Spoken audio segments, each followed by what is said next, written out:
சுவை ஒளி ஊறு ஓசை நாற்றமென ஐந்தினை வகை தெரிவான் கட்டே உலகு.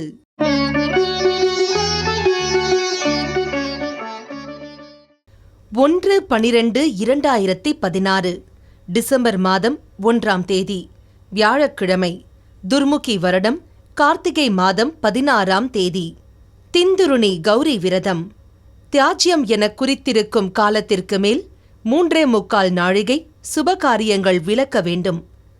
மூர்க்க நாயனார் குரு பூஜை. சுப முகூர்த்த தினம். நல்ல நேரம் காலை 10:30 மணி முதல் 11 மணி வரை. ராகு காலம் 1:30 மணி முதல் 3 மணி வரை. யமகண்டம் 6 மணி முதல் 7:30 மணி வரை. குளிகை 9 மணி முதல் 10:30 மணி வரை. சந்திராஷ்டமம் மிருகசீரிஷம்.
திருமந்திர ஞான புதையலிலே 100வது திருப்பாடலை பார்க்கின்ற ஒரு பாக்கியம் பெற்றவர்களாக இருக்கின்றோம். ஏனென்றால் 100 என்பது ஒரு நிறைவான எண். திரைப்படங்கள் 100 நாள் ஓடிவிட்டால் வெற்றி விழா கொண்டாடுகிறார்கள். நம்முடைய வீட்டில் படிக்கின்ற மாணவன் 100க்கு 100 வாங்கினால் சந்தோஷப்படுகிறோம். 100 நாட்கள் இந்த புதியகம் தொலைக்காட்சியிலே திருமந்திரத்தை காலை நேரத்திலே நாம் சிந்தித்து கொண்டு வருகின்ற ஒரு நல்ல புண்ணியம் செய்திருக்கின்றோம். எனவே இன்றைய தினம் 100வது திருமந்திரத்தை சிந்திக்கின்றோம். 1122வது பாடல், அதாவது 100வது நாளாக 1122வது திருமந்திர பாடலை பார்த்து கொண்டிருக்கோம். அருமையான திருமந்திரம், 4ஆம் தந்திரத்திலே வைரவி மந்திரம். அந்த தலைப்பிலே அம்பிகையினுடைய சிறப்பு.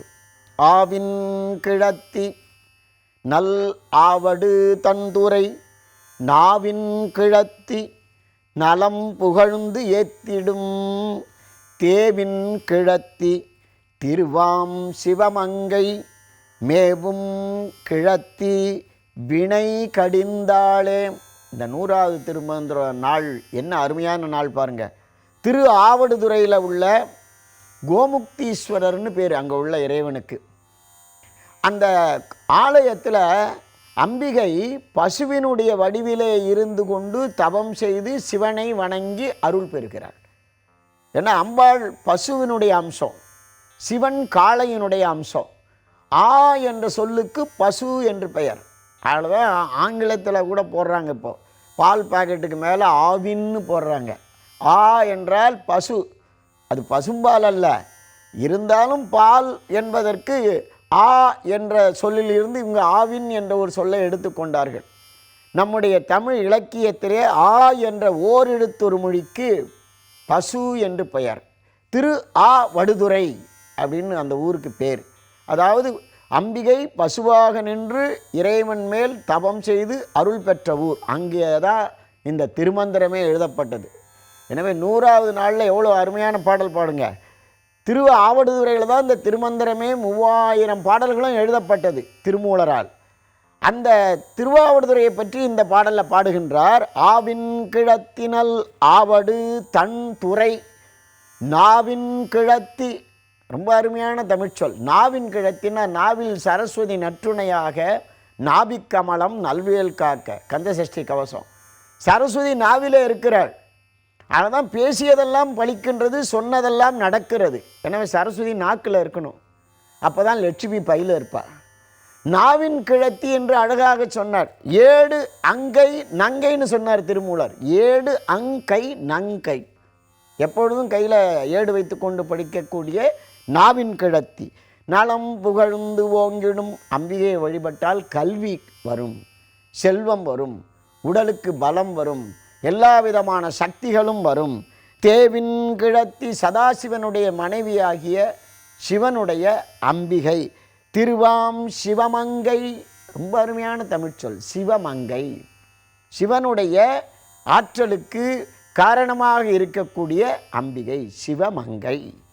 மேவும் கிழத்தி வினை கடிந்தாளே, அருமையான தமிழ்ச்சொல். கடிதல், கடிதல்னா நீக்குதல்னு அர்த்தம். வினை கடிந்தாள் என்றால் அந்த அம்பிகை பைரவி என்னுடைய துன்பத்தை போக்கினாள், கஷ்டங்களை நீக்கினாள், இடர் களைந்தாள். ரொம்ப அருமையான கடிதல் என்ற ஒரு சொல். திருவள்ளுவர் கூட அதை பயன்படுத்துகிறார். கடிந்தாளே, வினை கடிந்தாளே. எந்தெந்த ஊரில் இருக்கின்றாள் அம்பிகை பசுவாக? திரு ஆவடுதுறையில் ஆவூர் என்ற ஒரு ஊர் இருக்குது. அங்கேயும் அம்பிகை பசு வடிவில் நின்று சிவனை வழிபட்டு அருள் பெற்றிருக்கின்றாள். அப்புறம் பெண்ணாகடம்னு ஒரு ஊர். அங்கே பசு வடிவில் பெண் வடிவில் சிவனை வழிபட்டு அம்பிகை அருள் பெற்றாள். கரூர்லேயும் பசு வடிவில் பராசக்தி சிவனை வணங்கி அருள் பெற்றாள். அப்புறம் திருவாமாத்தூர்னு ஒரு ஊர். அங்கே திரு ஆ மாத்தூர், அங்கேயும் பசு வடிவில் அம்பிகை சிவனை வணங்கி அருள் பெற்றாள். கரூர்னு ஒரு ஊர், கரூர். அந்த கரூர்லேயும் பசு வடிவில் இருந்து அம்பிகை சிவனை வணங்கி அருள் பெற்றாள். எவ்வளோ ஊர் பாருங்கள். திருவாவடுதுறை, ஆவூர், பெண்ணாகடம், திருவாமாத்தூர், கரூர் இந்த ஊர்களில் எல்லாம் அம்பிகை பசுவடிவாக இருந்து சிவபெருமானை வணங்கி அருள் பெற்றார். அப்படிப்பட்ட அம்பிகையை நாமும் வணங்கி அருள் பெறுவோம்.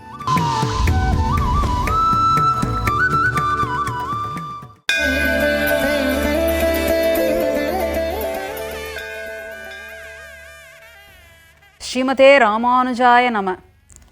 குருமுகமனதீத்ய பிராஹ வேதான சேஷான் நரபதி பரிக்ளுப்தம் சுல்க மாதாது காமஹ ஸ்வசுரமரவந்தியம் ரங்கநாதஸ்ய சாக்ஷாத் விஜகுல திலகம் தம் விஷ்ணு சித்தம் நமாமி என்று பெரியாழ்வாருடைய திருவடி தாமரைகளை வணங்கி கொண்டு நாம் இந்த 100வது நிகழ்ச்சியை கண்டு தரிசித்து கொண்டிருக்கின்றோம்.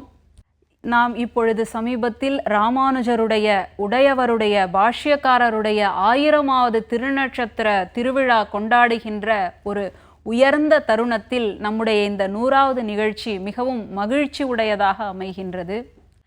இந்த ராமானுஜருக்கு எம்பெருமானார் என்கின்ற இந்த திருநாமத்தை பெற்றுத்தந்த ஒரு திவ்ய தேசம் இந்த திருக்கோட்டியூர் திவ்ய தேசம் என்று பார்க்கின்றோம். அதுவரை ஓரான் வழியாக வந்து கொண்டிருந்த ஆச்சாரிய சிஷ்ய உபதேசமானது எல்லைகள் விரிந்து கடந்து ஒரு ஒப்பற்ற நிலையை அடைந்தது என்றால் அது ராமானுஜர் செய்த புரட்சிதான். அந்த புரட்சி விளைந்த மண் இந்த திருக்கோட்டியூர். இந்த திருக்கோட்டியூர் தான் சாதாரண உடையவராக இருந்த, சாதாரண ராமானுஜராக இருந்த, சாதாரண பாஷ்யக்காரராக இருந்த இவருக்கு எம்பெருமானார் என்கின்ற உயர்ந்த திருநாமத்தை பெற்றுத்தந்தது. திருக்கோட்டியூர் நம்பிகளிடம் இரகசியத்தை எல்லாம் உபதேசம் பெற்றுக்கொண்டு திருக்கோட்டியூர் கோபுரத்தின் மேல் ஏறி நின்று எல்லோருக்கும் ஆசை இருக்கின்ற எல்லோருக்கும் இந்த வைஷ்ணவ சித்தாந்தத்தை, அந்த இரகசியத்தை எந்தவிதமான கட்டுப்பாடுகளும் இல்லாமல் பரவச் செய்தார் என்று பார்க்கின்றோம். அந்த ஒரு காரணத்திற்காகவே இறைவன் கூட எம்பெருமான் என்றுதான் அழைக்கப்படுகின்றான். ஆனால் இவரோ எம்பெருமானார் என்று அழைக்கப்படுகின்றார். அப்படிப்பட்ட இந்த திவ்ய தேசத்தை தான் ஆழ்வார் அனுபவிக்கின்றார். இந்த திவ்ய தேசத்து எம்பெருமானுக்கு உரகமெல்லணையான் என்கின்ற திருநாமமும் வாய்த்திருக்கின்றது. அதனை பெரியாழ்வார் தம்முடைய பாசுரத்தில் மிகவும் அழகாக எடுத்து சொல்லுகின்றார். அப்படிப்பட்ட அந்த திருக்கோட்டியூரில் எழுந்தருளியிருக்கின்ற எம்பெருமான், அவனை எப்பொழுதுமே நாம் தியானித்து கொண்டிருக்க வேண்டும், சிந்தித்து கொண்டிருக்க வேண்டும். வாய் கொடுத்த புண்ணியத்தால் பயனால் அந்த எம்பெருமானை பாடிக்கொண்டிருக்க வேண்டும் என்று ஆழ்வார் ஆசைப்படுகின்றார். அப்படி பாடாமல் போனால் என்ன?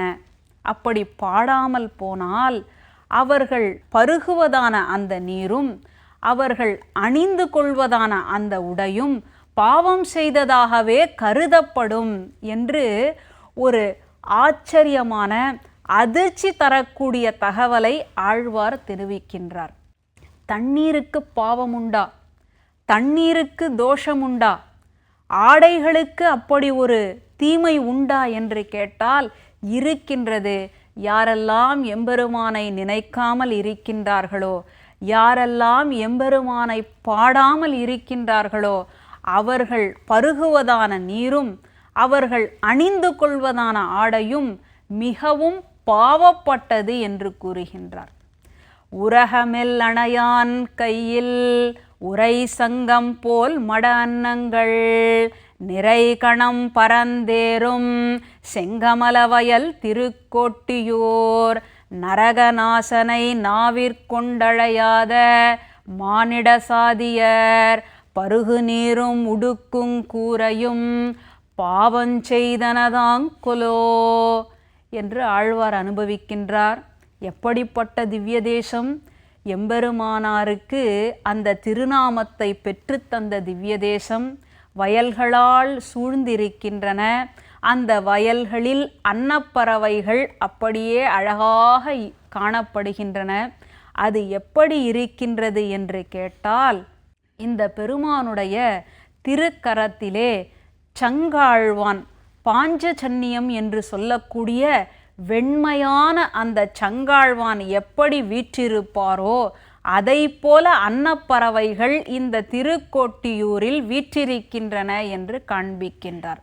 நமக்கெல்லாம் சாதாரண விஷயத்திற்கு உதாரணம் கூறுவதற்கு ஏதேதோ தோன்றும். ஆனால் ஆழ்வாருக்கு சாதாரண விஷயத்தை உதாரணம் கூறுவதாக இருந்தாலும் எம்பெருமானுடைய சிந்தனைத்தான் வருகின்றது. இதுதான் நமக்கும், சாதாரணமான நமக்கும் எம்பெருமானால் மயர்வர அருளப்பெற்ற ஆழ்வார்களுக்கும் இருப்பதான வேற்றுமை, வேறுபாடு, வித்தியாசம் என்று பார்க்கின்றோம். அப்படி அழகாக அனுபவிக்கின்றார் பெருமான். எப்படி இருக்கின்றார்? அழகாக சயன திருக்கோலம். அந்த திருக்கோலத்திலே தன்னுடைய திருக்கரங்களிலே பாஞ்சஜன்யம் என்கின்ற சங்கை ஏந்தி கொண்டிருக்கின்றான். அந்த சங்கு எப்படி இருக்கின்றது என்று கேட்டால் அன்னப்பறவைகள் வயல்புறத்திலே இருப்பதைப் போல இருக்கின்றன என்று தெரிவித்துவிட்டு, அப்படிப்பட்ட எம்பெருமானை பாடாத வாயும் உண்டோ? அப்படி இருந்தால் அவர்கள் அந்த வாயால் பருகுகின்ற நீரும் அவர்கள் உடம்பிலே அணிந்து கொள்ளுகின்ற ஆடையும் பாவப்பட்டது என்று பாடுகின்றார். எனவே இனியேனும் நாம் எம்பெருமானை சிந்திப்போமாக.